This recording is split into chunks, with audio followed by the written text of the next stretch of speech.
Saya Siti Juleha dengan NPM 21106311201125 dari MPI kelas 1D.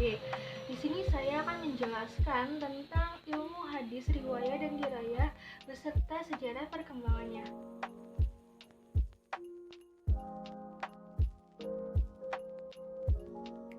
Oke, sebelumnya kita harus tahu dulu nih, apa itu ilmu hadis.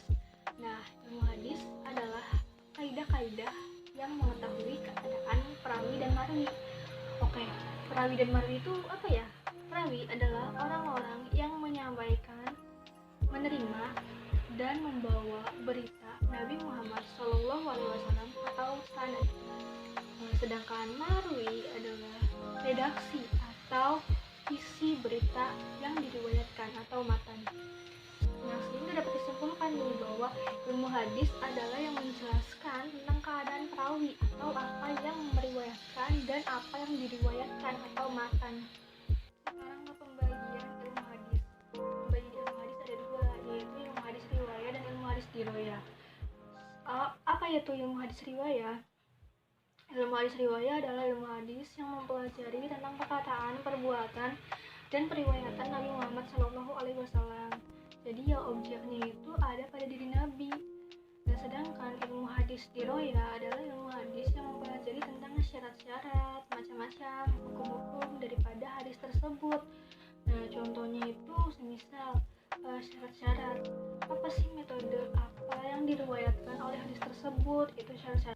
Sedangkan macam-macam, yaitu apakah metode periwayatan tersebut itu bersambung atau tidak. Nah, kalau hukum-hukum, apakah hadis itu diterima atau ditolak. Jadi dapat disimpulkan ya bahwa ilmu hadis riwayah dan ilmu hadis dirayah itu saling berkaitan. Tanpa ada ilmu hadis riwayah, tanpa adanya ilmu hadis dirayah, ya akan terputus sejarah historinya gitu. Nah, begitu sebaliknya, ilmu hadis dirayah tanpa adanya ilmu hadis riwayah, ya itu akan kering dan tidak ada manfaatnya. Oke.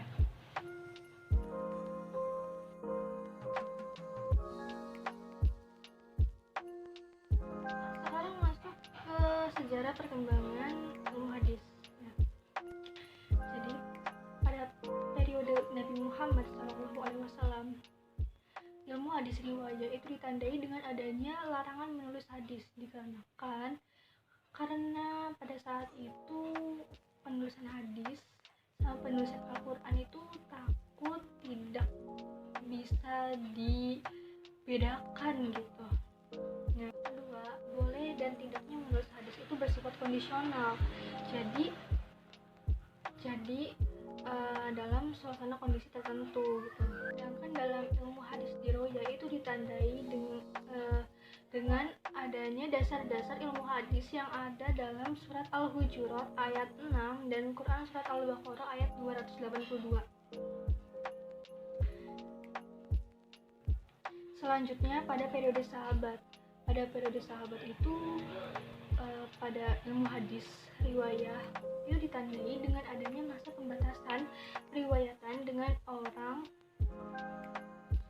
yang meriwayatkan hadis harus disertai sanksi dan bersumpah terlebih dahulu karena maraknya hadis-hadis palsu akibat konflik politik. Nah, sedangkan ilmu hadis dirayah itu penyampaian secara lisan dan riwayatan harus disertai sanad, sanksi, dan sumpah. Selanjutnya pada periode tabi'in, yaitu pada ilmu hadis riwayah adalah dibukukan hadis-hadis atas instruksi Umar bin Abdul Aziz kepada Ibnu Syihab Az-Zuhri sehingga memunculkan model kitab-kitab hadis. Ada 3, yaitu Muwatta, Musannaf, dan Musnad. Muwatta dan Musannaf itu merupakan modelan kitab hadis yang mendasarkan tema atau bab sebagai contoh bab puasa, bab zakat, dan bab lain-lain. Nah, kalau Musnad itu modelan kitab yang merupakan modelan yang didasarkan pada periwayatnya. Sebagai contoh, Musnad Imam Asy-Syafi'i, Musnad Imam Ahmad, dan lain-lain. Sedangkan pada ilmu hadis dirayah itu penulisan ilmu hadisnya bergabung dengan ilmu fikih dan usul fikih, seperti pada hadis Arum dan Ari, salah satu karya Imam Syafi'i.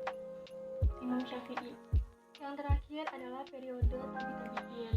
Pada periode tabi'in ini, ilmu hadis riwayah ditandai dengan masa keemasan ilmu hadis, dikarenakan adanya kodifikasi dan dipisahkannya hadis yang sahih dan hadis yang tidak sahih.